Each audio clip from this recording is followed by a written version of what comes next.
It's now time for Talkin' Boxing with Billy C. It began as a podcast, went live on the net, and transformed into a full-blown empire. It's the only daily boxing talk show on the planet, hosted by the only guy with the balls to do it. Many have stepped into the ring. Many have tried to take the belt. And one by one, they've fallen. Another victim of the undisputed heavyweight champion of boxing talk radio. Talkin' Boxing with Billy C is on now. My style is impetuous, my defense is impregnable, and I'm just ferocious. I want your heart.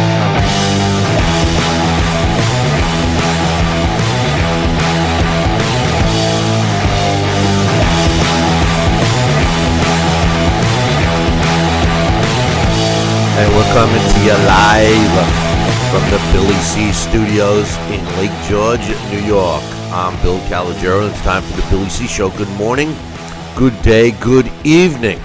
Whenever you listen, whatever you're watching, hope you're doing okay today. Today's show is being brought to us in part by Sal's Neighborhood Pizzeria and Italian Restaurant, located on beautiful St. Simons Island in Georgia. Check out the website, www.salsneighborhoodpizzeria.com, or give my man a call, 912-268-2328, 912-268-2328. Find out why I'll go all the way to St. Simons to get an authentic Italian meal.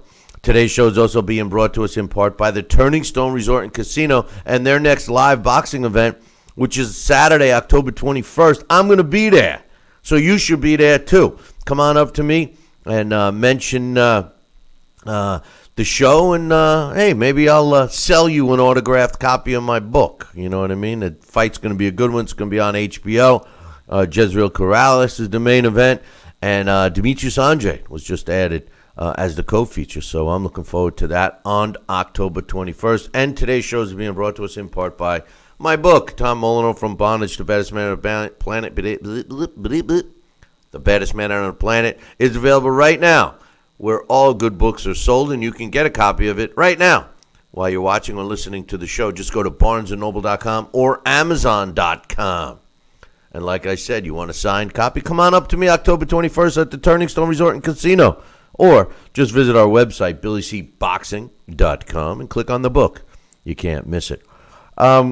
Also, stay tuned for our next Billy C boxing event. We will be announcing it soon. A lot of stuff in the works. We told you guys that we were not doing live shows a couple of days towards the end of last week because we were installing some new system-related stuff, which hopefully things are going a lot quicker and smoother on your end. And we will be scheduling another Billy C boxing event soon, so we can do another revisited. And speaking of revisited, the last time we did a Billy C boxing event down in St. Simons Island, we had some great guests. We had former world champions Marlon Starling, Bobby Ches, and of course the character himself, Ray Mercer, as well as myself and Sal Rocky Senecola. Now, up until, well, I shouldn't say up until today, because it's not available yet, but up until almost today, only the people that attended the event live got to see the speaking and comments that were made by all of us, myself, Sal, Ray Mercer, Marlon Starling, and of course Bobby Ches. Until now, I'm not doing a live show here, so rather than not do a live show, we're going to submit that and we're going to put it up on our YouTube page so you guys can check it out. Some only to be seen here on Billy C Boxing interviews with Ray Mercer, Marlon Starling, and Bobby Ches. Coming up a little later on the show, Dax Khan will be joining us. Deontay Wilder claims that he wants to make this fight happen anyway. Joining me right now from St. Simons, looking pretty scruff with his beard and mustache, is my man Sal Rocky Senecola. It's looking good, Sal. It's looking good. Thank you, Bill. It is a new look for me, and you know this was I owe it to Hurricane Irma, and the the lack of power and water to see where I'm shaving. So, but I started growing it then, and we'll see. I'll keep it on for another week. I'm actually going to take some headshots for my acting portfolio and submit some of those in there too. I don't know. A little scruff is not enough. Hey. No, it's not. But I would take a little more scruff on the top of my head, if you know what I'm talking about. But some fights that took place this weekend that I just want to talk about real quickly, because there's really only two fights that I and no disrespect to all the other fighters and fight events that took place. It's just that we can only talk about so much stuff. And the World Boxing Super Series is obviously one that I'm very high on. And Marius Briedis improved to 23-0 with 18 knockouts when he scored a 12-round decision over my man, Mike Perez, who drops to 22-3 with 14 knockouts. Mike Perez, as you know, was a heavyweight contender, and discipline kind of ruined him. And he turned that around. He looked He looked great, as Tony the Tiger would say. Dropping down to the cruiserweight division, losing well over 40 pounds. Looked good. Didn't fight as good as he looked. It was not exactly an exciting fight. What bothered me about this fight is, a lot of time, and of course, Team Perez is complaining they got robbed. The way the judges scored it, 116, 110, 115, 111, 114, 112. They didn't... You can't just be an aggressive fighter without throwing punches. Mike Perez was the aggressive fighter, was moving forward, was wailing away at Briedis. The problem is a lot of his punches weren't landing. They were wild. And to tell you the truth, Sal, I thought, I really expected more from Mike Perez. This is a Cuban fighter, and we all know how the Cuban fighters are. I mean, all the Cuban fighters share one thing. They're very technically sound, and most of them are sharpshooters, at least the ones that gain the recognition and notoriety that Mike Perez has. I was a little disappointed in his wild man approach. What's your thoughts? What could cause a fighter that's technically sound and then all of a sudden going in as a wild man? You think he was just going in for the kill, or what's your thoughts? Possibly. I mean, maybe he looked at the styles of fighting and he wanted to shake it up, wanted a surprise, the element of surprise. I mean, most Cuban fighters also have a good reputation of taking a good shot. So maybe he just felt he was going to wade in there and throw some barrage of open punches and be wild, and, that he wasn't going to get caught. But, it never ceases to amaze me. Fighters that have had success, they know what's got them there. And the fundamentals and their core of what makes them better or world class, is something they should never abandon. And when you totally abandon a style or what you're used to doing that gets your success because for whatever reason you think you're going to change, it shows like it did the other night. Also, one thing I also want to mention about the World Boxing Super Series, out of the 8 fights that were in the first leg, 4 have been completed. And in this particular fight, Briedis now will move on and fight Oleksandr Usyk. And, just a little FYI for everybody, the A side, the guy whose name is announced first, the guy whose name is first on the poster, so to speak, or the bill. I don't mean the bill that I get in the mail. I mean the fight bill, has won. They've won them all. A little FYI tidbit there. Rematch that took place in Liverpool, England, between Paul Butler and Stewie Hall. Little Stewie Hall ended the same way. Paul Butler beat Stuart Hall via a unanimous decision to improve to 25-1 with 13 knockouts. Stuart Hall drops to 21-6 with a couple of draws and 7 knockouts. 117, 111, 118, 110 twice with the way the judges scored that one. Now to the main topic of today. I got a bunch of emails to read. We got some NFL scores and everything else. But here we go again, Sal. Luis Ortiz. a guy that I'm so high on. I love or Luis Ortiz. I'm disappointed that he hasn't fought as much. He's been the first time he tested positive for performance-enhancing drugs, he got a warning. Second time he tested positive for performance-enhancing drugs, and these are tests that we know of. He got a ban that he served, and finally he gets beyond that. And he gets the fight of his career, the fight that he's been waiting for, Sal, against Deontay Wilder. And we get the fight we've been waiting for Deontay Wilder, to fight a guy like Luis Ortiz. And apparently he's tested positive for some PED or at least some drugs that were on the banned WADA prohibited list. They're under masking and neurotics category. Both of these, which I'm not even going to try to pronounce, Ortiz's camp claims came from his hypertension prescription for high blood pressure, which is fine. But here's the thing, Sal. If you're on medication and you're part of the VADA testing, which is the clean act that the WBC has put in place, which Ortiz is registered under, you're supposed to inform the powers that be what meds you're currently on so they can give you a waiver. I'm a little surprised that Team Ortiz did not submit that. Are they going to claim that they didn't know? I mean, what's your thoughts on him testing positive again? And if it is truly from his prescripted meds, why didn't they go out and mention it? What's your thoughts? Well, he's probably subscribed to the talk about subscriptions. He probably, or prescriptions. It sounds like he subscribed to the old thought of better to say I'm sorry than ask for permission.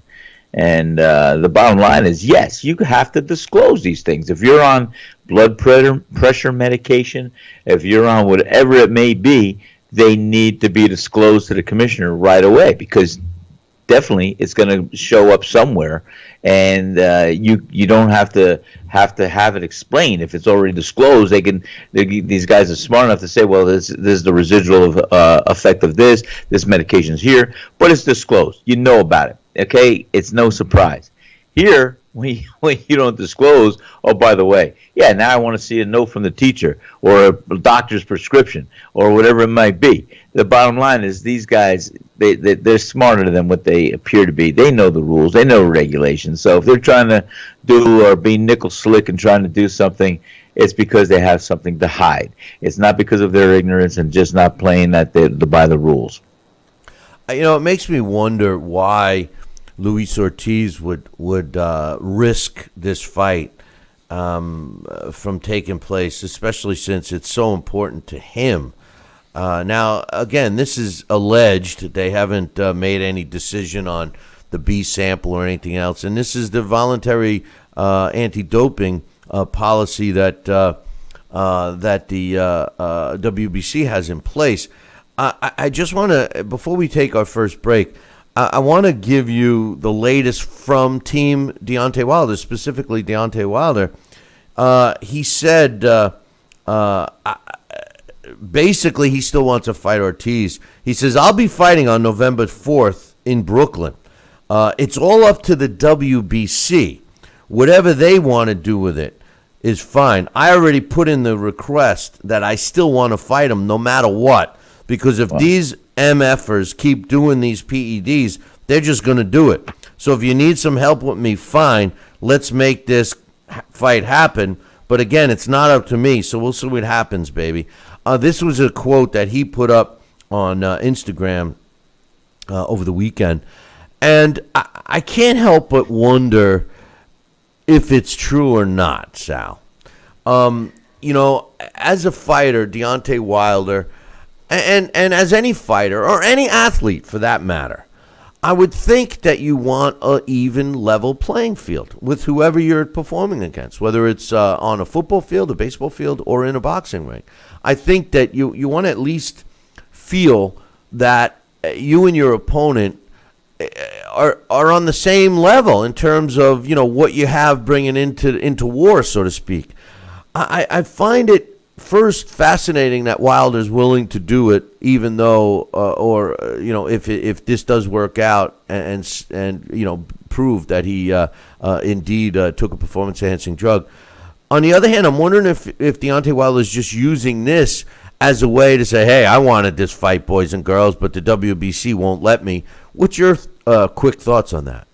Well, you gave two perfect scenarios, and now the rest of the story. I'll tell you why. This could be a perfect opportunity that Deontay Wilder is taking to pound his chest again, knowing that no commissioner is going to allow this fight to happen or occur, with it being disclosed that he has taken that Ortiz has taken some performance-enhancing medication or drugs, whatever it might be. Or on the other hand, hey, guess what? It's true. He says, hey, I'm the baddest man on the planet, at least in my mind, and I don't care what he's got. It's not going to help him because I got my two fists that are going to knock him out, and there's going to end any questions whatsoever. I'd like to believe it's the latter, but it might just be the former, and we'll see. It's a good question, Bill. Only the shadow knows. This is true. It's interesting because Wilder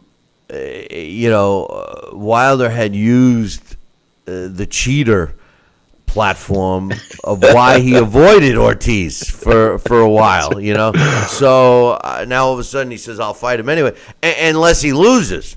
And then if he fights him and loses, he says, well, it was because of the steroids. He's a cheater.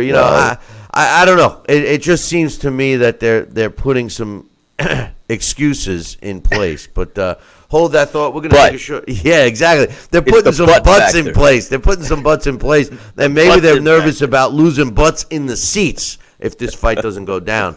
And remember what I had predicted a long time ago. Glowacki was the next opponent that they were going to feed to Deontay Wilder. Maybe that's going to happen. Hey, listen, we're going to take a short break. When we come back, more on that, more on some news. We got some emails, all that stuff coming up in 2. Billy C will be right back.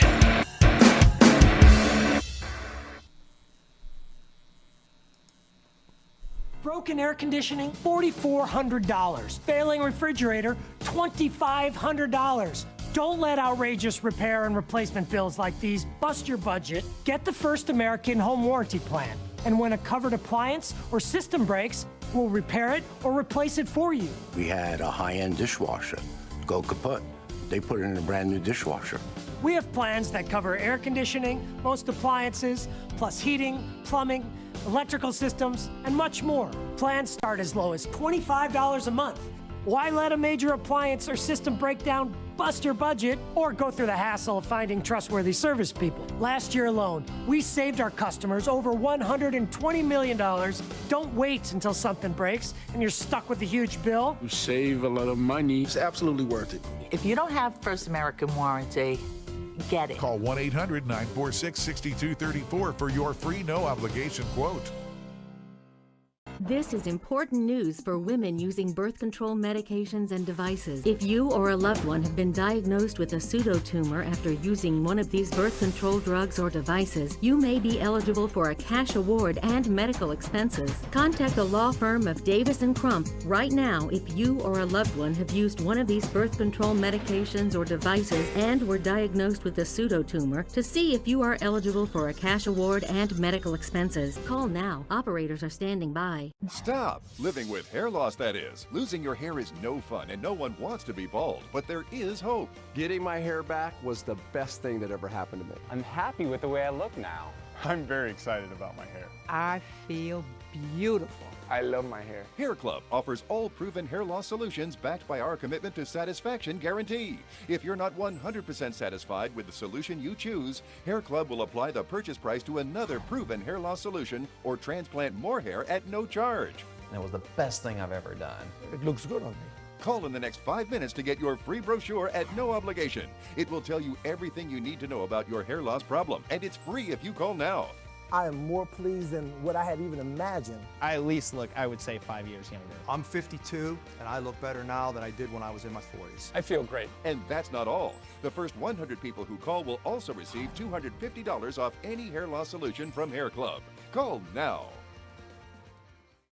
Are you currently on Medicare? In other words, do you carry the red, white, and blue Medicare card? If so, are you suffering from chronic back pain? If you answered yes, you may be eligible for a pain-relieving back brace covered by Medicare at little to no cost, shipped directly to your home for free. These medical-grade back braces are ideal for lower back pain, arthritis, spinal disorders, and other chronic back problems. Will you qualify for a medical-grade back brace? Call Back Brace America at 1-800-290-8300.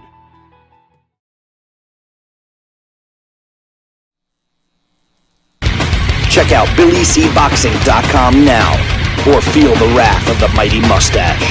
Oh, that hurts! Why are you doing that to my face? I hate you. That's BillyCBoxing.com. Consider this your warning.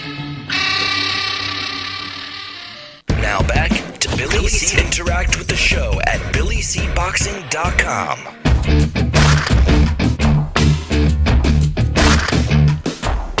And we're back.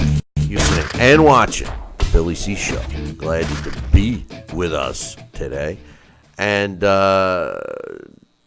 with me right now is my man Sal Rocky Senecola. And, Sal, they had just announced the undercard for the Ortiz Wilder fight. Also on that card, one of our favorites, Sean Porter, was scheduled to fight on that card in Brooklyn against Adrian Granados. A showcase fight. I don't think Porter should have trouble with Granados. No disrespect to Adrian Granados. And then also they had Sergey Lipinets taking on Akira Kondo for a vacant IBF junior welterweight title. Those will be the three fights that are on the TV broadcast, including, of course, Wilder and whoever he's going to fight, whether it's Ortiz or not. But also on that card, which will be streaming, is a fight that I think should be on the television broadcast, Sal. Berman Stavern, who once again made a ton of money stepping aside, letting Deontay Wilder fight Ortiz. And for all we know, maybe Stavern gets to go right and fight the guy he's supposed to fight anyway in Deontay Wilder. He's scheduled to fight Dominic Breazeale, which I like. I like that fight. I like Breazeale. He's a tough guy, not as polished as I would like to see. But what's your thoughts with them tentatively scheduling that fight, which heavyweight fight we're all interested in seeing, and that's on the stream versus the other two fights, which are showcase fights? Well, of course, the showcase fights are going to be competitive. They're going to be good showcase fights. However, I would prefer to see the Breazeale fight. Hey, guy's an action-packed fighter. He comes to fight. Sometimes we got to be a little concerned because he does take one hell of a shot. I mean, the guy could take some punches. And but that's going to be a decent fight. I don't see why they don't have that as a co-feature, not a co-feature, but definitely a televised fight. They should consider that. Well, this card home might even fall apart. Who knows? Maybe they'll step up and be the opponent for Breazeale. Who knows? Well, for Deontay Wilder. That's my point. Maybe now, since Wilder has so kindly put it into WBC's hands, maybe that's exactly what's going to happen. But speaking of the anti-doping agency, it was reported late last week that both Triple G and Canelo Alvarez completely and successfully completed their random drug tests as issued, and both had come up clean. That's a positive sign. I mean, I wasn't expecting either of those two guys to be on any kind of performance-enhancing drug, and both, you could argue, are at the top of their game. Both are at the top of their division, and neither had to use a little help from their friends in order to get there. Isn't that the example we want to set, Sal? That's leading by example. You have two world-class champions facing each other, fighting for the title again, and they lived a life. They are warriors. Look at the essence of where they evolved from. Come on, these guys have been they were kids, they were children, they were fighting, they evolved, They always did the right thing. They treated their bodies with respect. They trained diligently. They always did what they had to do and beyond. And that's why they're who they are today. They're on top of the world. They're world class, and they've done it correctly. They did it right. They didn't have to use anything to cheat. They just used their mind, body, soul, and for those of you that believe, the grace of God. So, I think that I think it says a lot, and I can't emphasize enough how the performance-enhancing drugs in the world of sports today. It doesn't have. It really is a shame, Bill, because there should be a drug league and a natural league, and there's enough things available in the health food stores that is legal by today's standards that can even work as a placebo, give your mind whatever it is if you need to feel you have a crutch. But man, what a better way to get into a ring and fight and just know you don't have to be dependent upon some kind of chemical or some type of enhancement, that this is what you're entering the ring with, what you were born and what you evolved to and what you trained and what you did on your own. And that's the thrill of victory. That's the whole essence right there. You don't need any drugs and bull right there. Forget about it. I'll tell you right now, if they made two leagues of boxing, one clean and one you could use steroids, I'll bet my last dollar right now that the league that has the ability to use steroids will be much more popular. Fans will want to see them go in there and try to kill each other. I'm telling you, it's that's where we've come to. The sad truth is, even in baseball, when these guys are taking performance-enhancing drugs and they're knocking the ball across state lines, and then when they get caught, everybody shakes their head. But why they're smacking home runs? Everybody loves it, But another thing that came out of the news concerning Triple G and Canelo, Golden Boy has issued a specific statement regarding the pay-per-view sales, which technically have not been released, even though there's been several reports saying that they fell slightly short of 2 million buys. I think 1 point, or maybe it was slightly over 1 million. I think for some reason I thought 1.7, but maybe it was 1.3. But Golden Boy Promotions says why everyone here at Golden Boy appreciates the media's recognition that the fight between Canelo and Triple G was an enormous success. The figure that's being tossed around by some news outlets is simply inaccurate. We expect the final numbers to be well north of the current reports, and we'll be making a decision and reporting those numbers as soon as we know that they are 100% accurate, which is a good sign. The one thing that it still is in my mind, though, Sal, unless I missed it, unless it came under the radar and nobody's talking about it, I've yet to hear the actual pay-per-view sales figures for the McGregor-Mayweather fight. They were talking about breaking records and everything else. I did hear one report saying that it did not break any records, meaning that the Pacquiao-Mayweather fight still is the number one. But I'm curious to know why that hasn't. We got to see Floyd's life-size painting of Conor McGregor in his new house in California, but we haven't heard the numbers. It makes me wonder. What do you think? Well, I think you're right there. I mean, when I called and ordered the fight to bring it into the restaurant, I asked, and, I have a good relationship with some of these guys. I've been dealing with them for years, and they knew me from my days of fighting. And when they said, hey, our numbers are right on track, we're going to exceed, we're going to surpass this and that, I said, well, that sounds interesting. That sounds good. I just don't see it. I don't get it on the pulse of the street. I don't feel it. But, so maybe they knew something I didn't know, or if it was on track, I'm surprised that the numbers haven't been disclosed or came out yet. So I'm a little suspicious of that myself, Billy C. A couple other things I wanted to announce real quick before we take a break. And when we come back, we got a bunch of emails to read. The IBF announced late last week that the light heavyweight fight between Artur Beterbiev and Enrico Colling will now be for the IBF version of the world light heavyweight title that Andre Ward vacated when he retired Originally, it was going to be for the number one position to earn a shot at Ward. So now the Beterbiev Colling fight is for that title.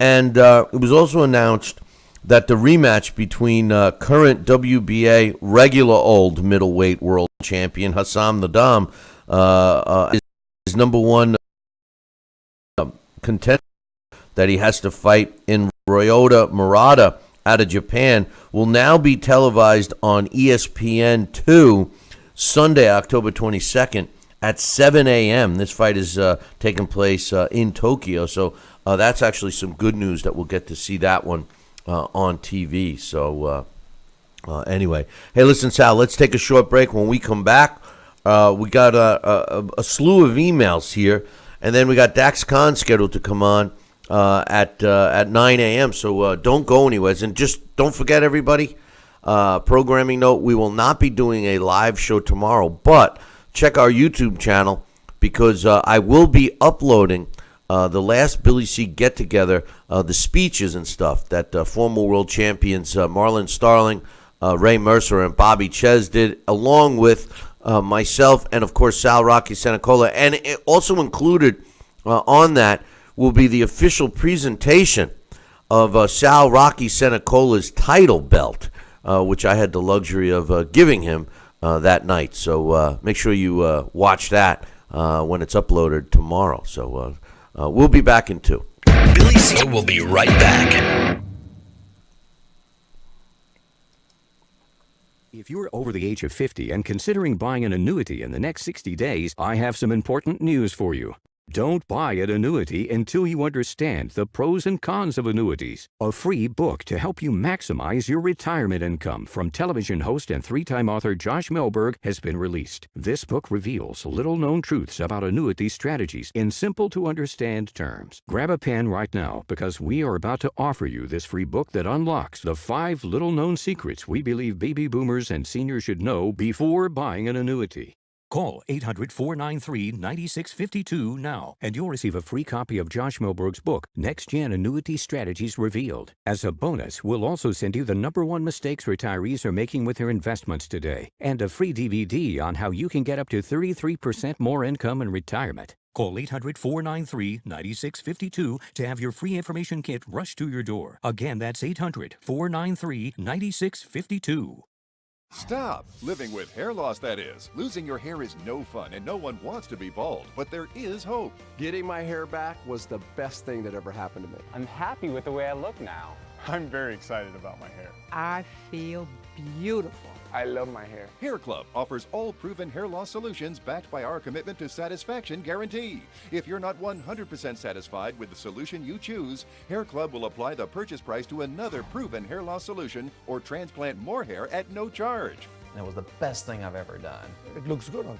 Call in the next 5 minutes to get your free brochure at no obligation. It will tell you everything you need to know about your hair loss problem, and it's free if you call now. I am more pleased than what I had even imagined. I at least look, I would say, 5 years younger. I'm 52, and I look better now than I did when I was in my 40s. I feel great. And that's not all. The first 100 people who call will also receive $250 off any hair loss solution from Hair Club. Call now. This is important news for people who had a hip replacement and then had to have additional surgery as the result of a faulty hip implant or were diagnosed with high levels of metal in the blood, known as metallosis. You may have a right to a cash award and medical expenses. If you have been diagnosed with high levels of metal in your blood or have required more surgery because of hip implant failure, call the law offices of Davis & Crump right now. Our first consultation is free and we don't get paid unless you get paid. Call now. Operators are standing by. Snacking has never been this exciting. At Graze.com, we combine wholesome ingredients with the flavors we all love to create over 100 exciting snacks, like these. We'd love to send you a Graze sampler box for free. Just go to Graze.com, enter the code ENJOY36, and we'll mail your free box to your home or office. Join thousands of Grazers already in love with our exciting snacks. So come to Graze.com for your first box free.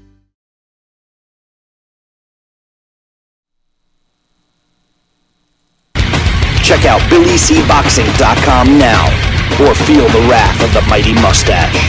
Oh, that hurts! Why are you doing that to my face?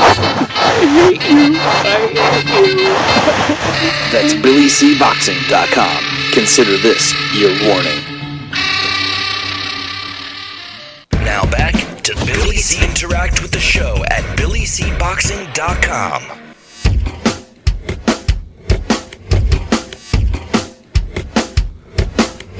And we're back. You're listening and watching the Billy C. Show. Glad you could be with us this morning. We got a bunch of emails to read. And with me now is my man, Sal Rocky Senecola. And Sal, before we read the emails, unfortunately, and this show, we talk about mostly boxing and some other sports. And a lot of times we have a lot of fun on this show, Sal. And sometimes we get into topics that maybe we shouldn't, especially on the political landscape. But, the news out of Vegas, which is headlining now, and we're getting some confirmations and stuff, is pretty saddening. In case you didn't know, there was a country music festival going on in Vegas, and a 64-year-old, I'm not going to mention his name because I don't want to give him any press, but apparently he opened fire on the crowd, killing at least 50, injuring 200. The police shot and killed him. Our thoughts and prayers and condolences go out to all the victims' friends and families, and everyone that's injured. We hope gets a fast recovery. But geez, Sal, it's at the point now where are we safe to go anywhere? I mean, I was talking to some people the other day, and Europe has been hit a lot by terrorists, and even though this is probably the work of a madman, I don't know what the reasoning was behind this. Maybe just didn't like country music. I don't know, but it's sad to think that the life in this world, at least in the free world, is coming to the point where you want to think twice about going to a movie theater, let alone a concert. What's your thoughts? Bill, what you said is just very right on. I mean, you have to think twice now. Where are you going? What's the venue? What's the population going to be that you're going to be partaking in? I mean, it's part of the era that we have grown into knowing as terrorism, whether it's domestic, whether it's ISIS, Al Qaeda, anything else. I can't say this was anything. I don't know who was behind this or who's going to take credit for it. But still, the idea that you are going to be partaking in a country music concert and have a good time, and there's going to be some madman in a hotel across the stadium or whatever from a window with an automatic weapon just gunning you down, and your life is over in an instant. I mean, that's scary, Bill. And I think, thank God they got this guy, and hopefully they'll find out who was behind it and what was the motivation, because there really isn't anything that would make sense. And my heartfelt sympathy and prayers, to all the family members and those that have lost their lives. And we definitely need to have a little bit more going on as far as security, as far as other things, because this is going to happen more and more. You have these people out there, madmen. They don't even need motivation. Just like fighters find a way to beat the system with performance-enhancing drugs, nutcases will find a way to beat security measures. I mean, if there's a will, there's a way. And unfortunately, and not to get off track because I got a bunch of emails to read, but the world is made up of a bunch of copycats.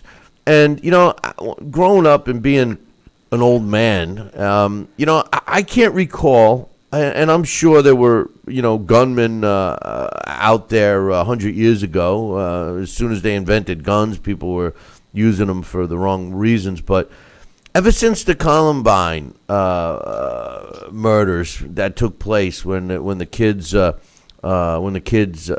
shot all those other students on campus, and not to be confused with Kent State when it was the police who killed the students, But ever since then, and that got into the press and everything, it seems to be like copycats, trying to their last bit of notoriety, being remembered as the guy who shot people at a concert or something. It's pretty sick stuff. I mean, you mentioned almost a line from one of my favorite movies earlier, and I was going to say something about it, but James Cagney in White Heat, I'm coming to join you, Ma. At the end when he's ready to get, he knew he was going to get killed. But it's sad, and you wonder what the hell people are thinking. Do they want the fame?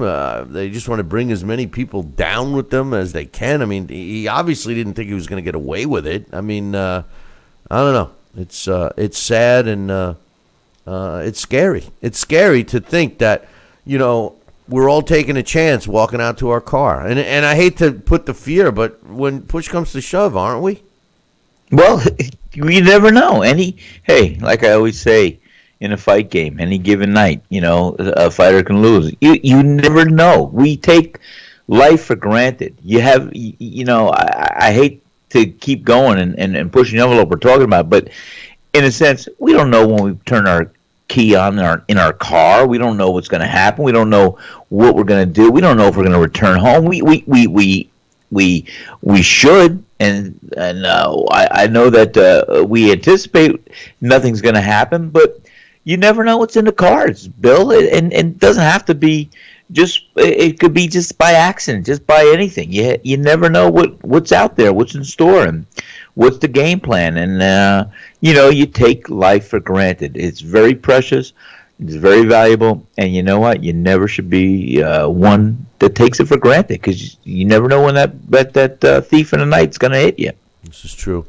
Got some emails. This first one's from my man Mitch. He says, "Hey Billy, like I said, with Wilder getting brave and traveling overseas to fight Povetkin, he says they knew. He's saying the team Wilder knew that Povetkin had failed a drug test, but they wanted to make it seem like Wilder was brave, so they stayed until the end, and then when the news broke, he walked away.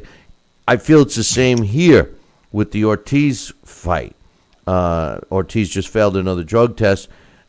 He did it. He do it against Jennings. Didn't go well against Malay. Oh, he did it.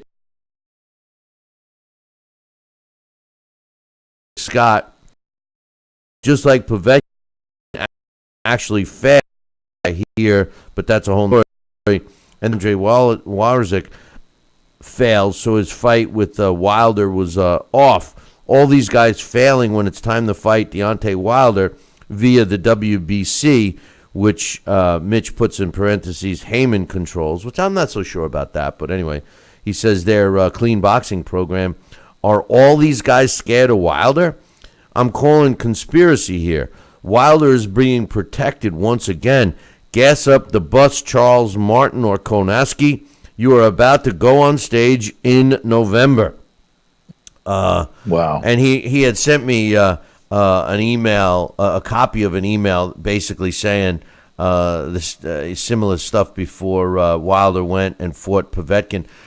Interesting view and opinion of my man Mitch. And, I can't help but agree with the fact that I don't see anybody being afraid of Wilder. It's like what I always said about Floyd.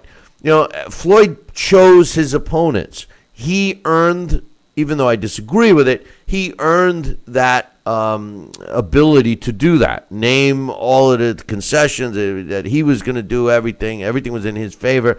He picks his opponent. It's like a lotto. You get chosen by Floyd. You're making a ton of money.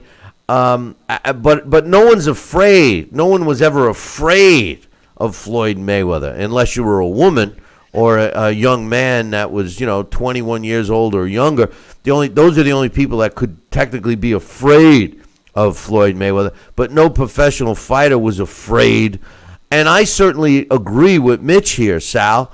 I don't think anybody's afraid to fight Wilder. Wilder hasn't proven that he's that much of a destroyer yet. He's destroyed B and C level fighters, but has yet to beat an A level fighter. Has yet to beat an A level fighter. I'm not even sure Deontay Wilder should be considered an A level fighter. Do you think it's just Deontay Wilder being unlucky, or is Mitch onto something here? Do you think that they're fabricating results? And I'm not suggesting they did that with Ortiz, but are they fabricating results? And does Team Wilder already know once they sign the paper that this guy's going to test positive and that he's going to end up fighting somebody else? I mean, what's your thoughts on that idea and thought process of my man Mitch? Well, I think Mitch, without just saying it's a conspiracy theory, I think, it's part of the playbook of what you can expect. Billy, you and I have said many times here right on the show that, I know I have said that, fighters are commodities. And you ride a horse as long as you can. And, if he's making everybody money, we want to keep that horse well fed and well on top and ahead of the pack. I'm not suggesting that that's what they're doing with Wilder. I'm not suggesting that they're making these things happen. But you know what? It again, we'll go back to the, hey, if it looks like a duck, quacks like a duck. Hey, guess what? Slip a punch and duck. No, I'm teasing. The truth of the matter is I agree with Mitch 100%. Yeah. I don't think there's anybody out there that's afraid of Deontay Wilder. I just don't. There were people out there afraid of Mike Tyson.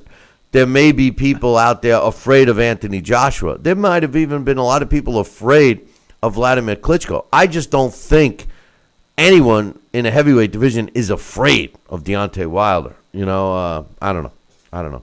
They're really protecting him, and he's yet to prove anything. Anthony Joshua has proven that he's the real deal. He beat the guy who controlled the division for a decade. So, that's enough proof for me. Next email is from my man Coach, and he says, hey, Bill, I know you really wanted to dodge this political matter of kneeling during the national anthem, but if you would, please indulge me for a minute. Imagine, and he sent me an article. I'm not going to promote the website that it came from. I'm not even going to promote the title of the article, but he says, imagine during what should have been the boxing event of the year after Triple G and Canelo stood for their respective anthems in protest of the wall or pork tacos. Canelo kneeled during the national anthem. What would and should boxing do in this event? He says, what also bothers me in sports and news reports, false report. What also bothers me is the sports and news reporters' false press coverage. First, the comparison to Ali in the draft, Kaepernick putting nothing on the line, plus the long false reporting on the NFL rules. There are rules concerning sideline conduct in general and during the national anthem for the NFL players, as well as a federal code. And he lists the code as 1996 U.S. Code Title 36. As far as the free speech matter, having the right doesn't make it right. Once again, it's a special interest clique carrying on, don't fringe on our rights while we trample yours. There is a time and place for everything. Imagine Congress remaining seated against parliamentary rules when President Obama came out to do his State of the Union. Would the same people be screaming freedom speech or peaceful protest? I could go on and on, and there are endless examples of abusing the right. What I want to ask, having read the article above I sent you, is what do you think about it if they start taking a knee during the national anthem in boxing? What's next? Would it be acceptable for some disgruntled fan to do a free speech jumping jacks during a ceremonial 10 count? As for Trump, you don't lose your free speech right when you're elected president. In fact, it would fall under his most important job, which is national security. I think most open-minded people see it as the president's job to interject on national security matters, which of course include national morale, the flag, and our national anthem. He didn't jump right in and inflame a racial matter like the previous president without even knowing the facts. He just pointed out as an employee's your free speech rights are limited. Would you allow free speech to cover Sal or anyone on the show mentioning rival radio shows during Talking Boxing with Billy C? Absolutely not. Your thoughts on taking a knee and its possible effect on boxing. First and foremost, I absolutely do not like other people talking about other shows on this show. And it's not because I think that they're rivals or competition. It's just that I don't want to give anybody any promotional benefit from my show without the return. If they returned it to us, I have no problem promoting other stuff. Now, as far as taking a knee in the sport of boxing, I think it's ludicrous. I think it's ludicrous that we take a knee in any professional sport, and I think that that's finally coming to tuition, where a lot of teams this weekend, in the NFL specifically, chose to lock arms rather than kneel. The whole thing about this, Sal, and we'll get your thoughts in a second, was last year when Colin Kaepernick started doing this, he chose this in a way of a form of protest. And the protest, in case y'all forgot, was inequality issues. And everybody jumped all over Colin Kaepernick for doing it. And at that time, I said, and I still feel, that he's got 100% right to protest in any which way he wants, except, in my opinion, I feel he chose the wrong method by incorporating and blanketing in our national anthem. Because after all, our national anthem basically gives him the right, and it stands for the ability for the freedom of speech.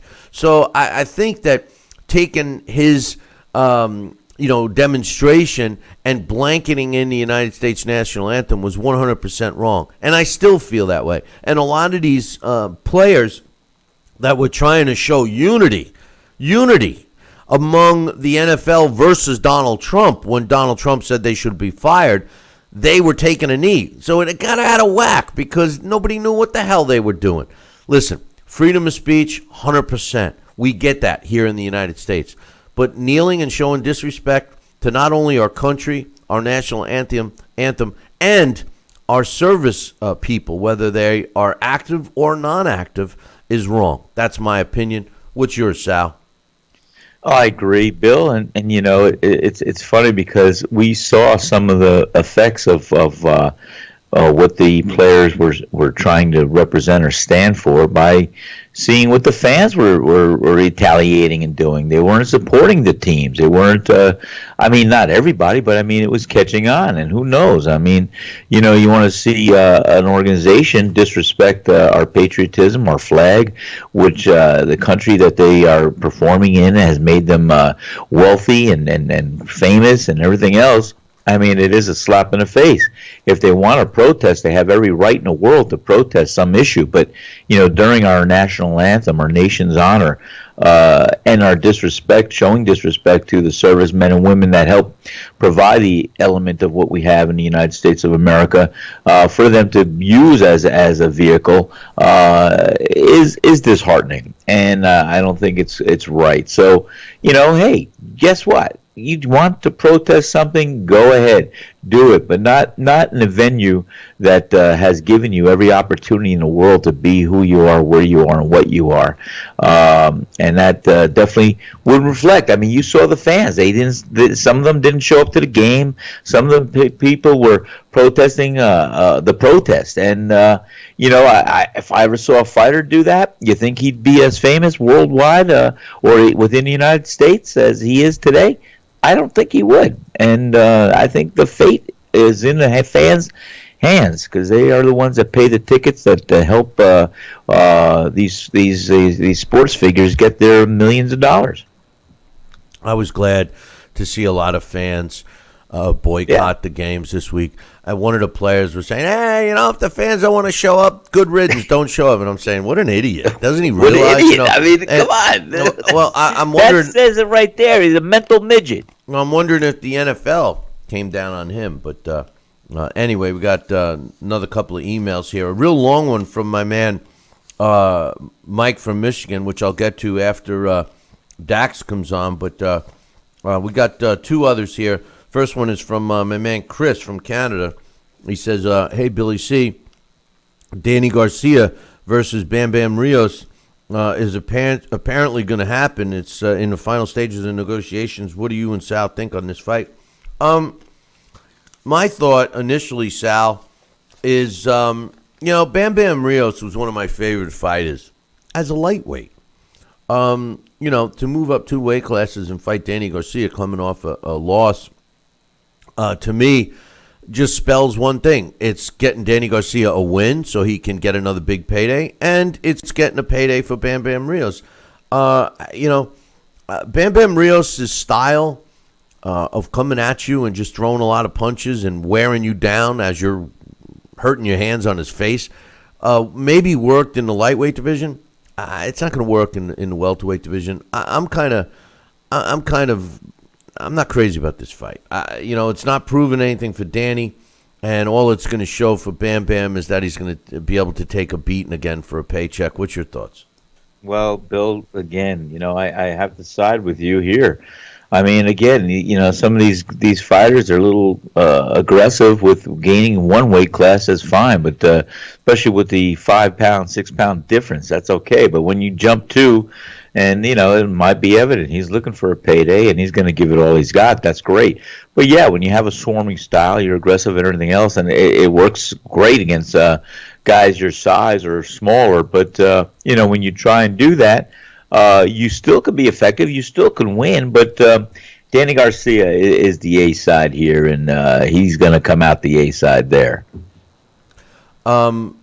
Yeah, well, I mean, like I said, it's a payday. At least I think it is. But anyway, my man Mitch has another email. He says it's not exactly hardcore evidence that the PBC is breaking up, so I don't want to make any excuses. But he's giving us the but here.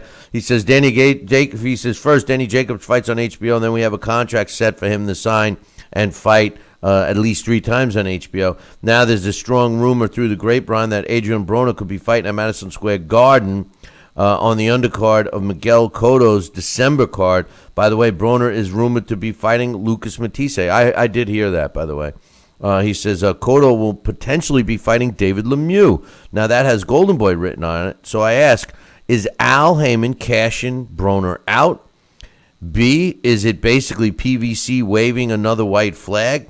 C, is it Al saying, Adrian Broner, if you can last against Matisse, I'll keep you around for a few more fights? Or D, is Al deciding to be who he is and just be another advisor while not using pseudo promoters like the Bella, King's Promotions, etc.? I'm staying tuned for Billy C. Stradamus's answers. Same bat time, same bat channel. Listen, I think it's a sheer case of we talked about this a little bit last week. Thanks for the emails, Mitch. Like I said, I got 2 more emails I want to read.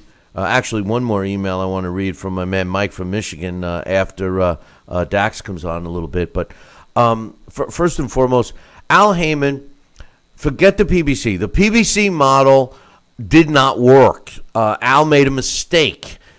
He should have done what we thought he was going to do. We had looked at this fight, broke it down, looked at every possible, and not the fight, the PBC in general, every possible scenario, and he came up short. He thought that all the other networks would follow him because of the numbers. That wasn't the case, and he ran out. He spent all the people's money that he had. They cut him off. Therefore, he doesn't have the money to do it. So now all he is an advisor. And as an advisor, you try to get the best possible fights, money as well, for your fighters so that you make the best possible commission on that. This is what Al Heyman is. He's a businessman. Everyone that thought, and specifically a lot of African Americans, all were throwing in my face that he's helping out the black man and he's getting them all the money and all of this stuff, which was the wrong approach for anyone to believe that. Incidentally, he had some white fighters under contract too. But he was looking out for himself. He was not trying to save the sport of boxing. He was not looking out for the African Americans. Al Heyman was looking out for himself. And business was business, and I think that this is a clear case of it now. Sal, what's your thoughts? Well, we have said from day one, boxing is business, and you have commodities as fighters, and you're going to promote, you're going to break it, and and Al Heyman had a bank account, a bankroll that was put up for him to utilize, and even though it was a great ride with some great fights, and we were very, very impressed, and it was great, it was a great idea, but like I said, and you said, Billy, from day one, that he's going to miss the bandwagon. His efforts are going to go unrecognized on some level of having the continuity, the ability to continue. And once the cash dried up, guess what? The fish were no longer biting on the hook, and that's exactly what happened. So you called it again, Nostradamus, Billy. Yeah, you and Chip. Wait a minute. You're not the guy Chip that keeps sending me emails, are you? The Chip off the old block. That's what I am. Hey, listen. I either call you Nostradamus or I call you Karnak, the magician. Remember Johnny Carson with the envelope? Remember that one? Yeah. But I like the guy from Channel 9. Remember? He used to do nothing. Yeah. Yeah, he did the same thing like Yeah,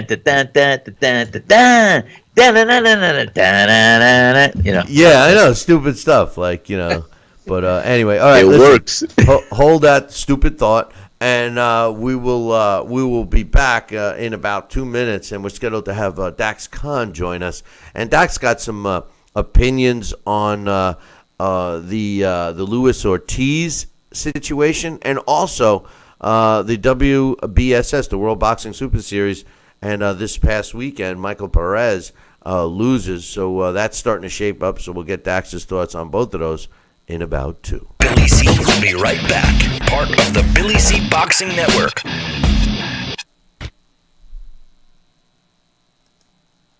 Listen to this important message. If you owe money to the IRS, you will want to hear this. Penalties and interest compound daily on your back taxes, putting you under a mountain of debt. Tax 10,000 has years of experience connecting people with tax resolution specialists. Working through the IRS Fresh Start program, they will handle all the necessary forms, and if you qualify, you may end up saving thousands of dollars. Call Tax 10,000 at 800-773-4604. This is important news for women using birth control medications and devices. If you or a loved one have been diagnosed with a pseudotumor after using one of these birth control drugs or devices, you may be eligible for a cash award and medical expenses. Contact the law firm of Davis & Crump right now if you or a loved one have used one of these birth control medications or devices and were diagnosed with a pseudotumor to see if you are eligible for a cash award and medical expenses. Call now. Operators are standing by. Stop! Living with hair loss, that is. Losing your hair is no fun, and no one wants to be bald, but there is hope. Getting my hair back was the best thing that ever happened to me. I'm happy with the way I look now. I'm very excited about my hair. I feel beautiful. I love my hair. Hair Club offers all proven hair loss solutions backed by our commitment to satisfaction guarantee. If you're not 100% satisfied with the solution you choose, Hair Club will apply the purchase price to another proven hair loss solution or transplant more hair at no charge. It was the best thing I've ever done. It looks good on me. Call in the next 5 minutes to get your free brochure at no obligation. It will tell you everything you need to know about your hair loss problem, and it's free if you call now. I am more pleased than what I had even imagined. I at least look, I would say, 5 years younger. I'm 52, and I look better now than I did when I was in my 40s. I feel great. And that's not all. The first 100 people who call will also receive $250 off any hair loss solution from Hair Club. Call now. Stop. Are you currently on Medicare? In other words, do you carry the red, white, and blue Medicare card? If so, are you suffering from chronic back pain? If you answered yes, you may be eligible for a pain-relieving back brace covered by Medicare at little to no cost, shipped directly to your home for free. These medical-grade back braces are ideal for lower back pain, arthritis, spinal disorders, and other chronic back problems. Will you qualify for a medical-grade back brace? Call Back Brace America at 1-800-290-8300.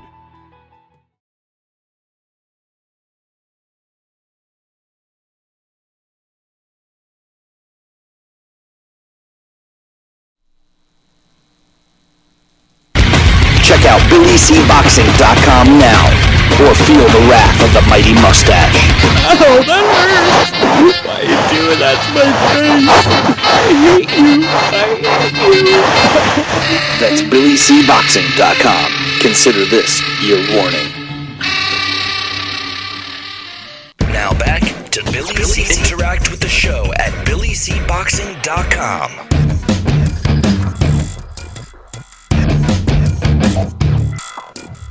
And we're back. You're listening and watching the Billy C. Show. Glad you could be with us. Don't forget, we will not be doing a live show tomorrow, but we will be uploading a new program for you to watch. It's actually the interviews, or I should say the speeches that our former world champion guest at the last Billy C. boxing event did, and you'll get to see former world champions Marlon Starling, Ray Mercer, and Bobby Ches all give their thoughts at our last event, which was down in St. Simons. And you get to see, finally, Sal Rocky Senecola belted. No, I didn't punch him in his face. I belted him. I gave him a belt. He was the only one in the room without one, aside from me, but I never deserved one. But anyway, so don't forget to tune into our YouTube channel for that.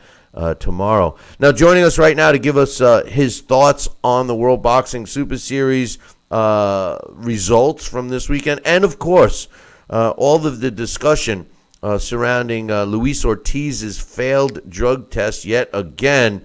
Will the Wilder fight take place? Joining us now, Dax Khan. Good morning, Dax.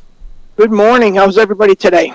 I don't know. Dax, good morning. Apparently, listen to Sal acting like he's just saying good morning to you now. I watched you guys have the whole conversation. Yeah, we've been hey, talking Bill, about you know what I love? We were almost. I could see it now when the feel good police are gonna eventually ban boxing or taking blows to the head. It's just like Dax and I. We could have a boxing match, like virtual boxing. He could hit me, I could hit him, just like this over a computer. It's great.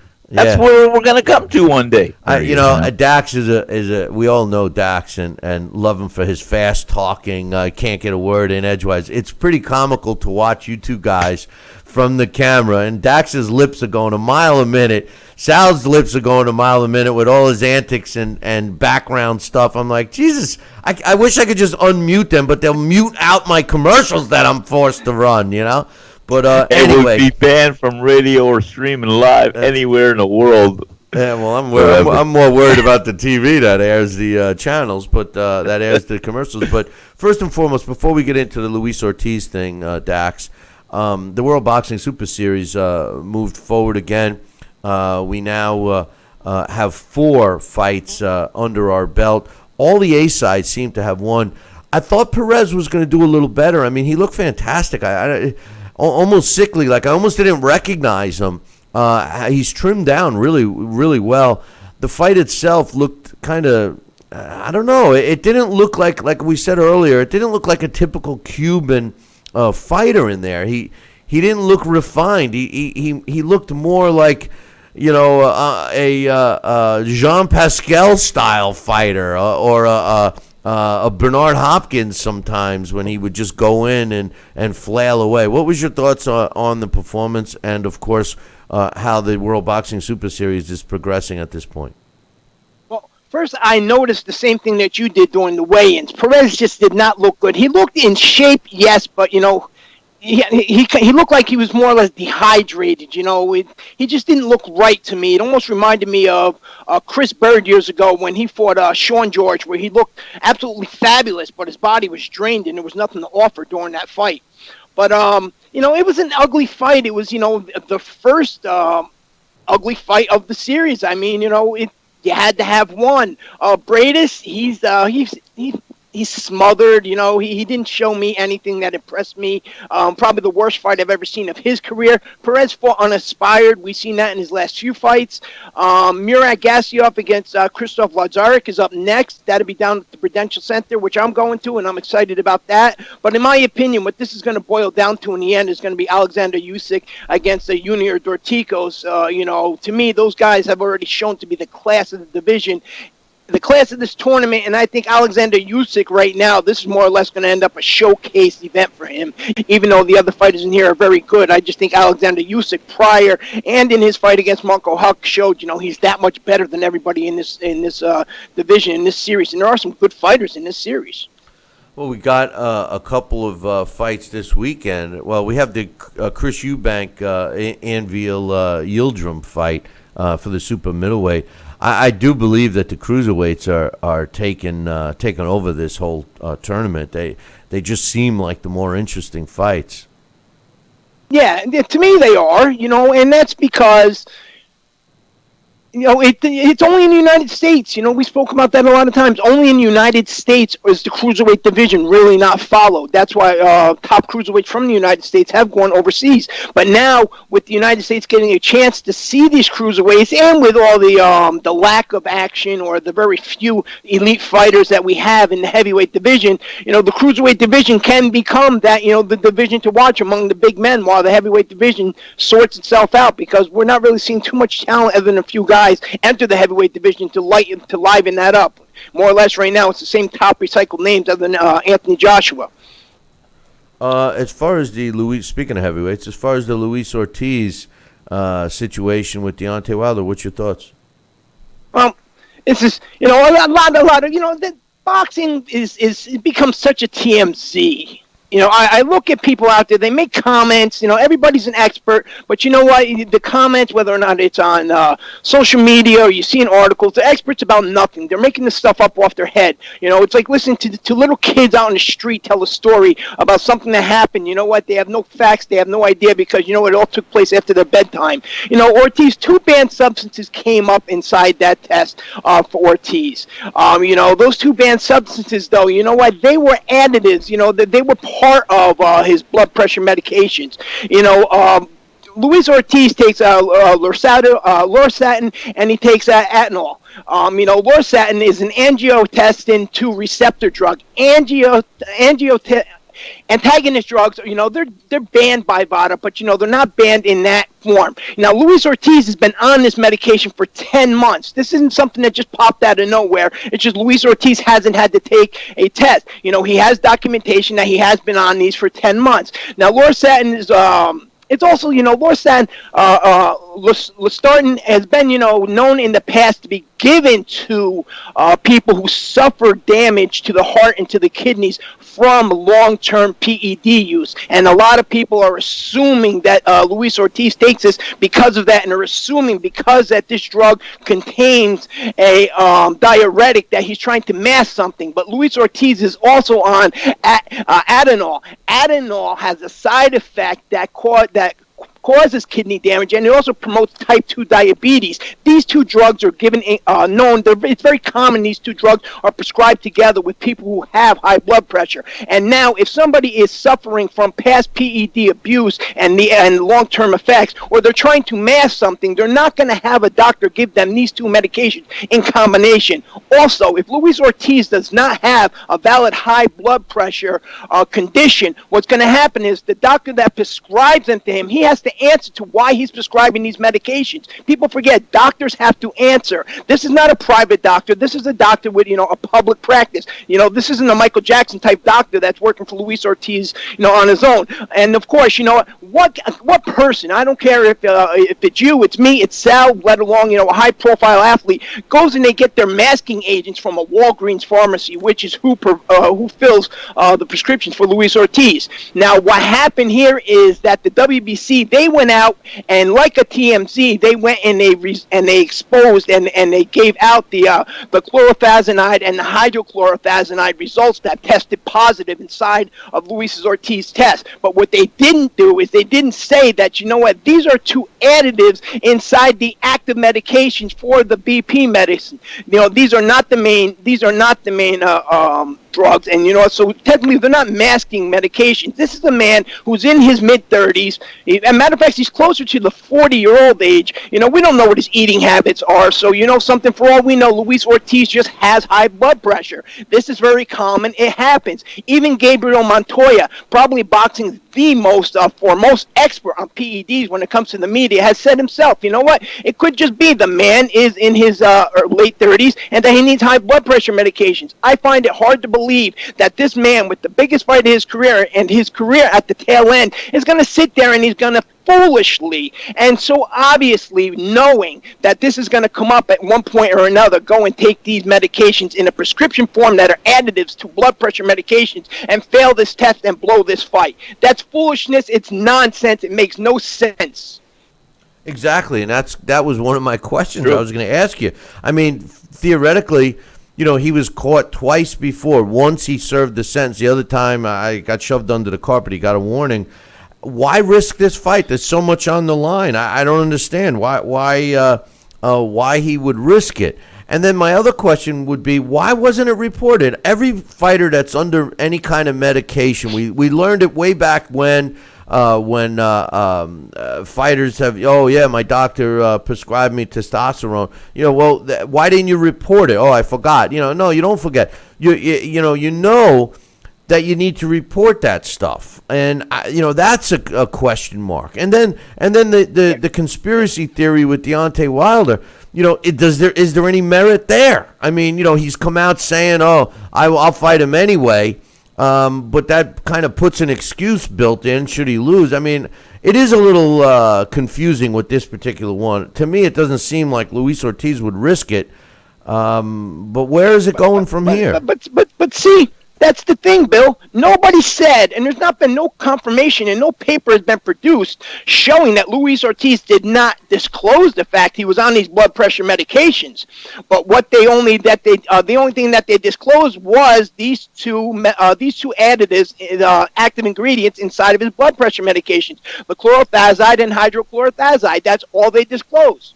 So you know something, it's like we're not getting the full story. If he didn't disclose this, but you know, you can verbally confirm and you can give just a portion. And if you notice, when they show these results that show up on his test, they only show a small piece of paper that, you know, say that these two additives showed up inside of his diet. Curious to see why and how Deontay Wilder has put the burden of making the fight happen on the WBC. Because quite honestly, if the WBC says, hey, forget it, we're not going to let Luis Ortiz fight, well, then why wouldn't they just move Stavern into that slot? Because he was the guy that got paid step-aside money. Something doesn't seem right with this, and it also doesn't seem right that Deontay Wilder has fully said in the media that he's willing to fight him anyway, because that makes no sense. I mean, to suggest that you're willing to fight someone that's cheating, first of all, it's not safe or smart. But second of all, it kind of plants an excuse should you lose. I want to hear more information. Are they looking into it? Is there any more information that should be coming out, Dax? As of right now, they're stating no. But of course, because once guilty, always guilty, the burden of proof here is on Luis Ortiz. And then it's on to the WBC on whether or not to sit there and say, you know what, he did or he didn't. Now, as for Deontay Wilder, Dillian White continues to be his most persistent call-out opponent. But, you know, as you stated earlier on to the show, Berman Stavern and Dominic Breazeale are going to be on the undercard of Wilder's next fight. But you know something, of course, here's something. How would Berman Stavern, why was he ever paid the step-aside money? How did he ever get into a position where he should even get a rematch? And as for Dominic Breazeale, you were an easy showcase opponent and an undefeated American fighter who was literally a showcase opponent for Anthony Joshua. And, you know, if Deontay Wilder and his handlers were smart, considering what guys like Danny Jacobs did, just signed over with Matchroom Boxing, they would take this fight with Dillian White and they would sit there and do business with Matchroom Boxing, because if Deontay Wilder was able to dispose of Dillian White, who gave Anthony Joshua a hard time before he won the title, even shook Anthony Joshua up a little bit, what that would actually do is that would promote and that would just literally double the demand for that fight and would probably sell. You know, that fight would be pay-per-view ready and pay-per-view given if Deontay Wilder was able to face Dillian White and dominate. But it doesn't look to me that Deontay Wilder wants to do that. He's happy just taking the Adonis Stevenson route and fighting the easy fights and just convincing the small group of fans that he has here in America that everybody else is out to duck him. he's another guy, as I continue to say on here all the time, that do we not see in situations like this and guys like Deontay Wilder and Adonis Stevenson, it's just so much shrinking American boxing as it's growing overseas. You know, you make a great point. Berman Stavern won the title, loses it to Deontay Wilder, and then nothing's happened. He was supposed to fight Wilder. He didn't. He was supposed to go and fight Povetkin. Povetkin test positive, so Stavern didn't fight him. So Stavern actually hasn't fought anybody to earn the shot. Who, unless I'm forgetting a fight, who did he fight to earn the rematch with Wilder? I think he had one fight since. I'm not really sure. Remember, right after the fight, he claimed that for various different reasons, how come he didn't perform inside that fight. But again, Berman Stavern against Chris Arreola, that was just more or less a quick way to collect the sanctioning fee. But, this is, to me, it's become irrelevant. To be a champion, to be a talked-about champion in this era, you have to be a fighting champion that continues to defend your belt against top opposition at all times. We have some great sensational fights that have been announced since the last time we were on air. In December 2nd, Golden Boy is planning a spectacular card in New York. Miguel Cotto versus David Lemieux, and then Lucas Matisse versus Adrian Broner as the co-feature. What do you think of that card? Wait a minute. Are they signed, sealed, and delivered? Because I heard that the Cotto Lemieux fight was not official. Is that official? As of the other, that's the only opponent left open for Cotto. Cotto wants to fight on December 2nd. He wants to fight at middleweight. Canelo Alvarez and Gennady Golovkin are not available for that date.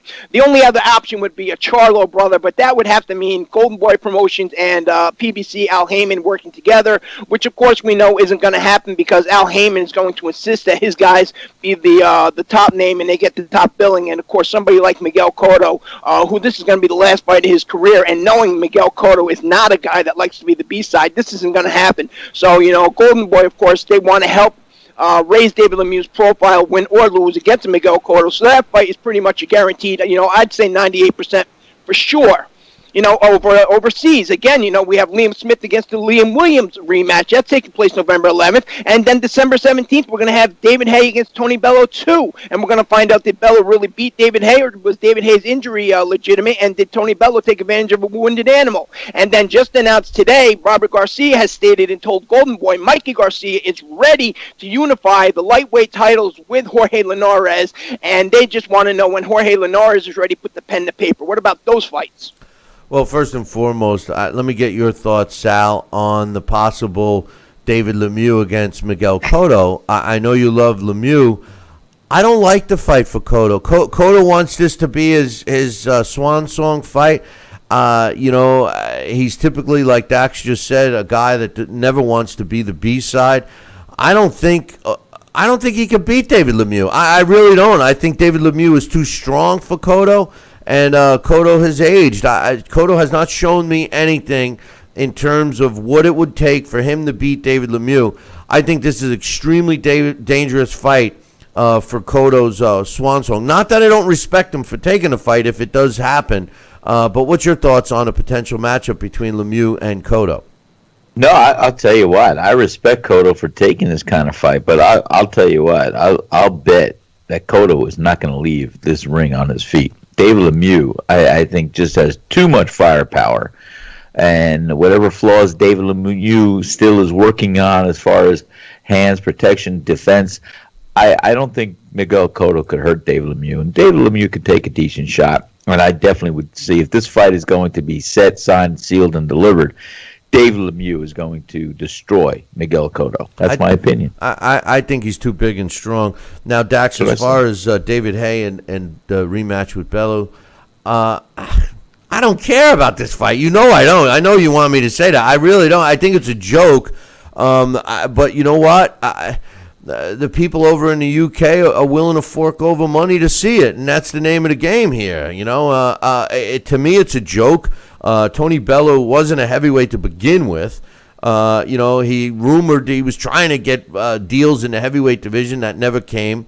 And David Haye is a has-been. I never was impressed with David Haye. You know that.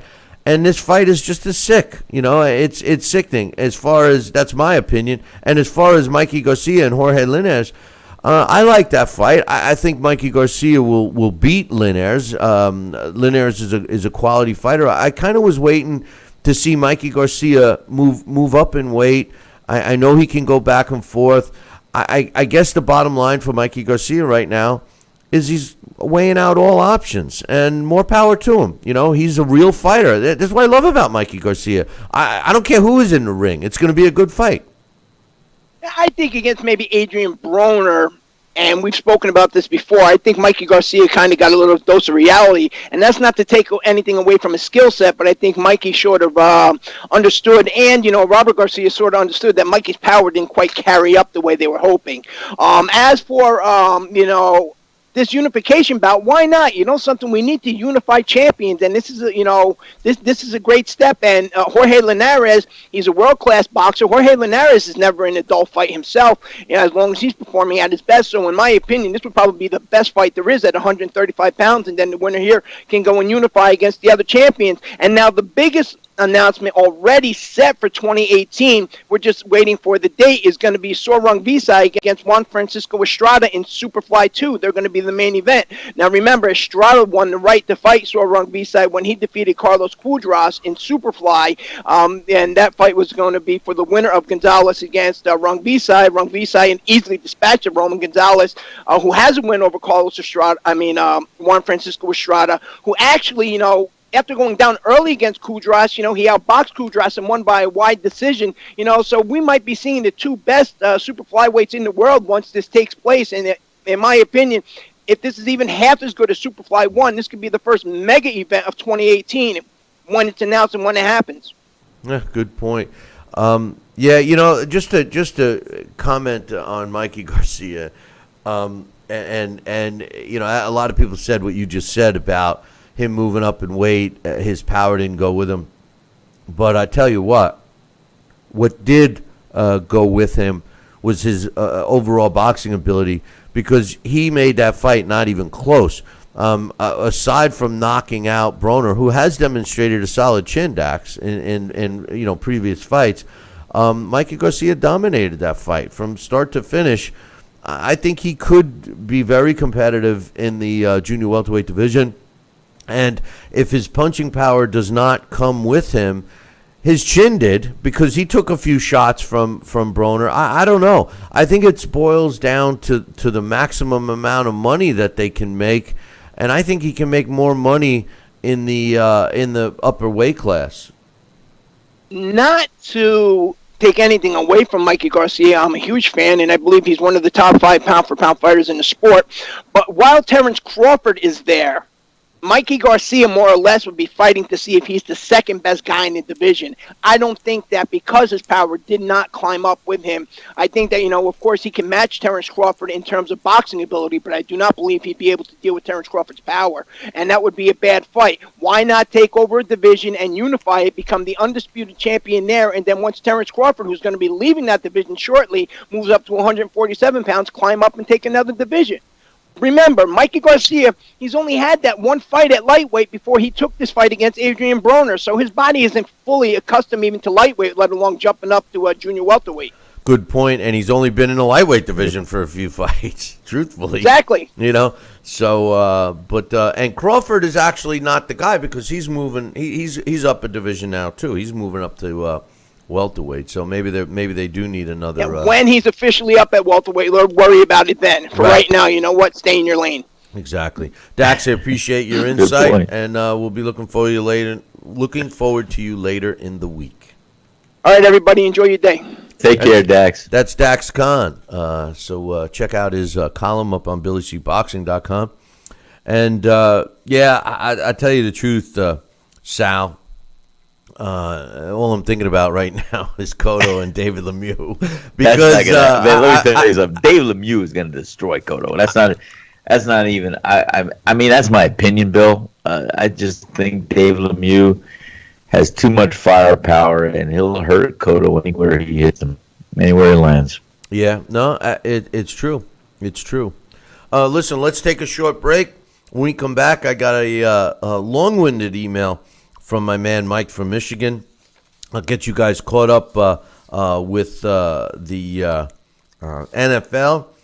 We got some other news to talk about, so don't go anywhere.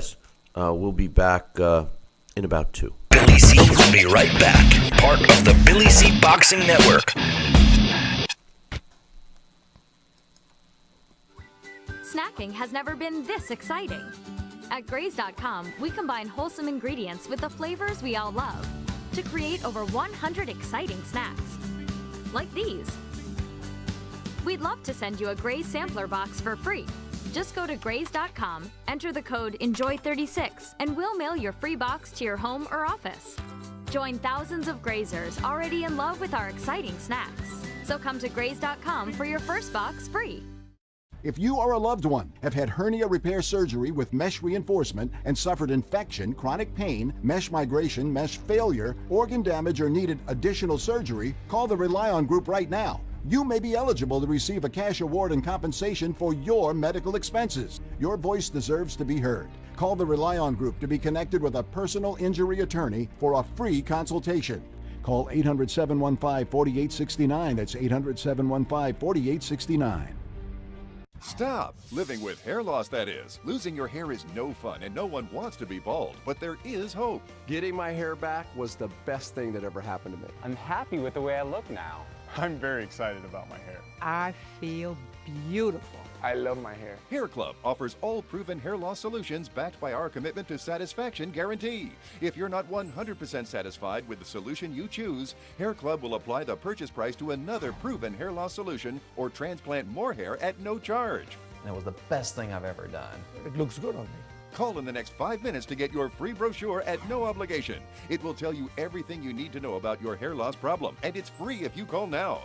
I am more pleased than what I had even imagined. I at least look, I would say, 5 years younger. I'm 52, and I look better now than I did when I was in my 40s. I feel great. And that's not all. The first 100 people who call will also receive $250 off any hair loss solution from Hair Club. Call now.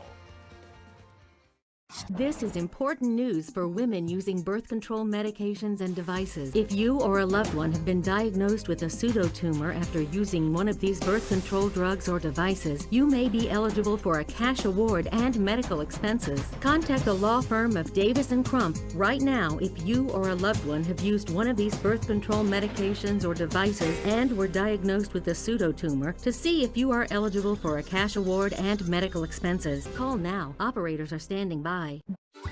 Snacking has never been this exciting.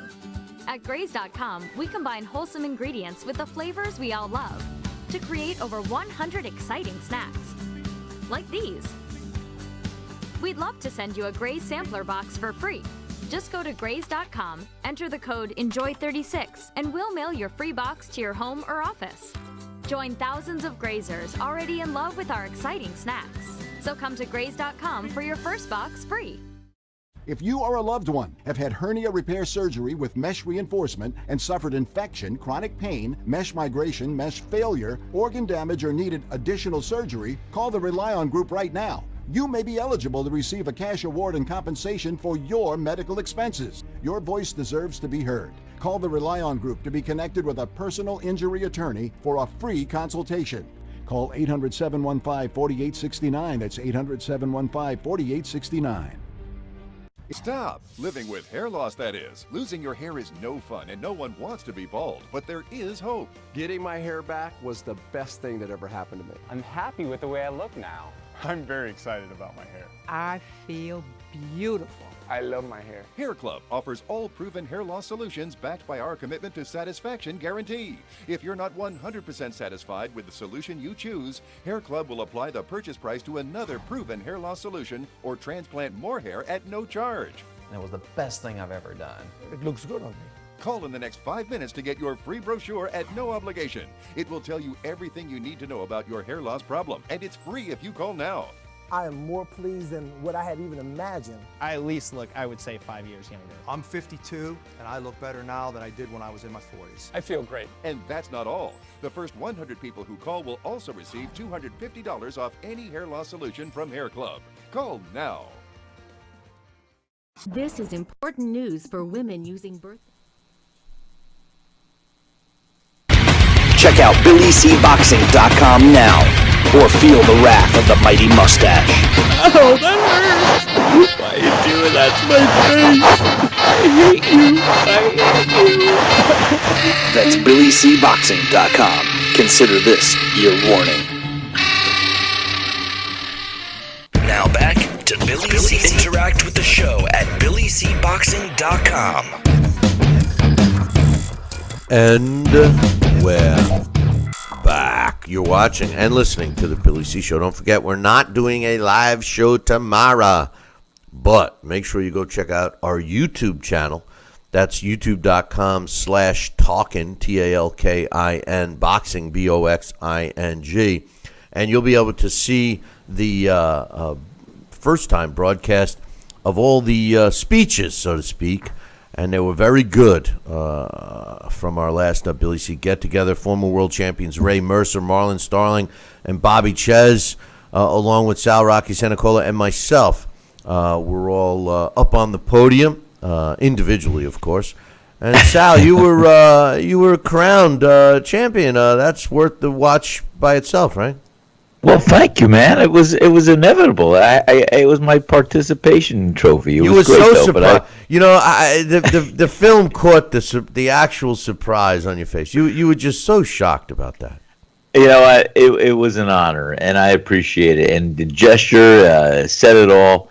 And Billy, I'll never forget that moment. And I thank you. And I have my title belt in the background right there. And you want to know the truth? Believe me. Hey, Sal, you want to know the truth? I'm never going to forget that moment either. and I'll tell you another thing. I'm not going to forget the moments leading up to that either, especially. Oh, man, we had moments. Let me tell you something. Yeah. Hey, did you get my speech on that tape? Yeah, you're on there. Oh, good. Wait till you see what it says. Sure I wasn't on stage with my belt. Wait till you see what it says underneath there. You know, it has Will everybody. You mean like a caption? Yeah. Oh, my God. See, so now you even got to watch it. You know, so anyway, we got an email from my man Mike from Michigan, and he says, hey, Billy C., I've watched the Triple G Canelo fight 7 times now, and I've scored it exactly the same, 116-112 for Triple G. And even though Canelo and Golden Girl, now he's mentioned Golden Girl, but there happens to be a Golden Girl promotion, so I'm just going to refer to it as the real name. Golden Boy Promotions are going to be wait purposely for 8 months to stage the farce of a rematch. Canelo refers to this as a tiebreaker. Triple G will win this fight again. Triple G will be 36 by then. Canelo couldn't be more in his prime than he is right now, and I believe Triple G is starting to show his age, even though in my heart of hearts I do believe that Golden Boy Promotions are going to stall and wait as they're going to go for Triple G to get even slower, older, etc. They will again escape with another shady no loss. HBO's Max Kellerman, who I used to believe was decent, Lampley, and y'all must have forgot, if only he would let us forget, are so heavily invested in the younger, more popular diva Canelo that they again will make a mockery of Triple G. Kellerman did just that. I don't know if Kellerman has B-Hop's nuts in his mouth or what, but please excuse me, I'm so pissed off. What the F is Kellerman praising Canelo for? Max Kellerman admitted to scoring the fight for Triple G, yet he confesses to say Triple G isn't what he used to be. He'd favor Canelo in a rematch. And nonstop nut hugging by Kellerman. You know who should be getting praised, Billy C. Triple G, that's who. From round 3 to 12, he was literally running at Canelo, and Canelo kept fading and fading as Triple G kept getting better and better. That's the story of the whole fight. A 35-year-old who had to wait until he showed his age before Oscar would consider putting Canelo, who didn't even make weight. Seriously, watch the weigh-in and tell me that you've seen a fighter get on and off the scale as fast as Canelo did with that moron Gomez holding up his hand as if to say stop it, or apparently he didn't make the weight. He says, how confident do you think Triple G is going to be knowing Canelo is going to always fade and Triple G is always going to relish in outworking a much younger opponent? All I know is who won that fight. I even tried my best to give Canelo rounds, but I couldn't because he can't fight a 12-round fight. It's not in him. We should be praising Triple G because he clearly, without a doubt, in my mind and the vast majority's mind, outworked and out-hustled a younger diva's face of boxing and now sore loser in Canelo. And the one person I used to think that could keep it real was B-Hop. But the man can't even admit he got knocked out of the ring by a construction worker. Billy, I'm right. I'm right. Shouldn't that? He says, I am a Triple G fan, but I'm a boxing fan first. I know who wins and loses. Can we stop calling this a draw and just rightfully call it what it is? It was a win for Triple G. On a side note, that diva sissy Canelo couldn't even give Triple G any respect in the ring. In his post-fight interview, when Kellerman showed his true colors and smirked when he said Triple G seems to want you to stand still, what WTF was that? Triple G got booed on his walk to the ring, cheered for beating Canelo and getting a lame draw, and Canelo walked out to cheers on his ring walk, and some gave major boos to Canelo when he gave disrespectful answers. I'd be the first person to admit if I thought a fighter lost a fight. He says, I love Prodognikov, but he lost to Matisse. Pac lost to Floyd. I'm a boxing fan first and a specific fighter fan second. Modern fans have that ass backwards. God, I hate HBO now. And this is from my man Mike from Michigan. I think he thinks Triple G won that fight. What do you think? Well, not only does Mike think that Triple G won that fight, but I do think that Triple G won that fight. And maybe we should take that stand. Triple G won that fight. I watched that fight over and over, and like he said, I tried to give rounds to, Canelo as far as him stealing the rounds, and, I still have Triple G winning that fight. Granted, he could have turned it on in the 11th and 12th round a little more, which I think Canelo did win, or was a busier fighter. But I still feel in my heart of hearts that Triple G won the majority of those rounds and did win that fight. That was my opinion, and I'm sticking to it. Yep, no doubt. I agree. Just some quick news reports. They were reporting the Triple G Alvarez fight generating $1.3 million, but as you heard, Golden Boy said that that's not true. So we'll anticipate and see what comes out. A rumor has it that it was around 1.7. The Gaziev Lazara card, which is taking place in New Jersey under the tutelage of my main man, Larry Hazard, has a really good undercard as well. Matuz Masternak will be taking on Stevens Bojuha on the co-feature. And then also Mazek Saluki, undefeated fighter in the welterweight division, will be taking on only twice beaten Jack Kolke. So we'll see what happens with that. And like I mentioned earlier, Demetrius Andrade, 24-0 in the junior middleweight division. He's currently the WBA champion. Will be taking on Atlantes Fox, who's also undefeated, on the same day, October 21st, up at the Turning Stone in Verona, New York, and I'll be ringside for that. And as Dax stated earlier, the Tony Bellew David Haye rematch will be taking place in London on December 17th. I really don't give two craps about that. David Haye, in my opinion, has always been a fraud and always will be. I hope he gets knocked the F out again. Sunday's NFL football started off with a game from Europe. The Saints beat up on the Dolphins 20-0. How about this game?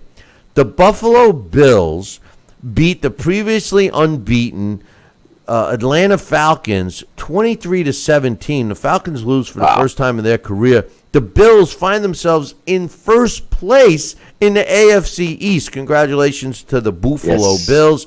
Also, speaking of firsts, the Cincinnati Bengals, they won their first game. They beat the Browns 31-7. The Browns are off to an 0-4 start. Sad teams that are off to 0-4. The Rams, they quietly are 3-1 right now. They beat the Cowboys, a team I thought would definitely be in the mix for a Super Bowl run, 35-30. The Lions keep winning, 14-7 over the Vikings. A game that I won some money on, I'm pretty happy about. The Panthers beat the Patriots 33-30. The Patriots are 500 at 2-2. The Steelers got back on a winning track. They beat the Ravens 26-9. The Texans beat the snot out of the Titans 57-14. Mariota Murata, the starting quarterback for the Titans, went down in that one. The Cardinals and the 49ers. It took overtime to decide a winner. The Cardinals won 18-15. The Eagles, they beat the Chargers 26-24. The Eagles are on top of the NFC East, and the Chargers are still looking for their first win. The Buccaneers, they beat the Giants. And, man, nobody loves the Giants sinking deeper and deeper into the abyss than yours truly. The Giants now are 0-4 after falling to the Bucs 25-23. Once again, they had their chances to win the game, only to lose via a field goal that barely made it through. I'll tell you that. It barely made it through. The Broncos beat the Raiders 16-10, and Derek Carr went down again in this one, and the Raiders still had a chance to come back and win. The Seahawks over the Colts 46-18, and boys and girls, ladies and gentlemen, and children of all ages, the Jets won in overtime over the Jaguars, 23-20. Trust me when I tell you, the Jets tried their hardest to blow this game many, many times during this game. They tried, and they failed because they came out and won, and they too squeaked out a field goal to win the game in overtime, and they almost blew the overtime as this stupid coach doesn't even know how to manage the clock. They're waiting for the clock to run out in overtime. Did somebody have to whisper in his ear, hey, dude, it doesn't matter. All we have to do is score, and the game is over. We don't need to run the clock down. They're not going to get the ball again. This is the stupidity of Todd Bowles. But anyway, my Jets are 2-2. They are tied for second place in the AFC East with the Patriots. I can't believe it. I just can't believe it. I'm going crazy. The Jets still may not win another game. But all I'm saying is that's what it is in the NFL. Football. And speaking of NFL football, Sal, Monday Night Football, the Chiefs against the Redskins. The Chiefs are 7-point favorite, and the point total is 50. Here's Billy C. Stradamus's pick. I'm playing the under in this game. Under 50 for the Chiefs and the Redskins. I do believe the Chiefs are going to win the game. I'm not sure if they're going to cover by 7. I like the Redskins. They're a tough team. They're going to fight to the end. The Chiefs are going to win this game. They are home. They are going to win this game, but don't look for a big scoring night. I'm taking the under in this game. Phew, I feel like Billy the Greek. You just let it all out of the bag, I man. tell you, I'm just excited about the Jets. As much as I can't stand the coach and the quarterbacks and everything else, I'm happy that they're 2-2. Because as Bill Parcells once said, you got to break the season down in quarters. The first quarter of the season's already over, and the Jets are at 500, so it could be a lot worse. On this day, October 2nd in boxing history, in 2004, Jeff Lacey knocks out my man Sid Vanderpool. I say my man because I know him personally. In the 8th round, to win the vacant IBF World Super Middleweight title that took place in Las Vegas. On this day in 1939, Safrino Garcia knocks out Fred Ospitali in the 7th round to win the World Middleweight title that took place in New York City. On this day in 1987, Gianfranco Rossi wins a 12-round decision over Lupe Aquino to win the WBC World Junior Middleweight title that took place in Italy. On this day in 87. On this day in 2004, Kasim Uma wins a 12-round decision over Verno Phillips to win the IBF World Junior Middleweight title, and that took place in Las Vegas. On this day in 1976, Gutty Esperadas knocks out Alfonso Lopez in the 13th round to win the vacant WBA World Flyweight title, and that took place in Los Angeles, California. On this day in 1976. On this day in 1999, Ricardo Lopez wins a 12-round decision over Will Grigsby to win the IBF World Junior Flyweight title. That too took place in Vegas. On this day in 1980, Larry Holmes knocks out Muhammad Ali in the 11th round to win the World Heavyweight title in Las Vegas. Sad day for Muhammad Ali fans. This was a sad day for Larry Holmes. He certainly didn't want to put the beating on the late greatest Larry Holmes. And finally, on this day in 1993, in the first all-British World Heavyweight title fight, Lennox Lewis stops Frank Bruno in the 7th round to retain his WBC World Heavyweight title, and that took place in the UK on this day in 1993. Sal, that concludes our show for today. Everybody, programming note, we're not doing a live show tomorrow, but we will be back better than ever on Wednesday with Larry Hazard and our Blast from the Past, which is Julian Jackson. And don't forget, make sure you find our YouTube page tomorrow to get the recording of our last Billy C get-together, which took place at the Sea Palms Resort in St. Simon's Island, and look for the next date to be announced soon, and you're not going to want to miss it. But until then, make sure you tune in Wednesday morning, same bad time, same bad channel. Until then, ciao, baby.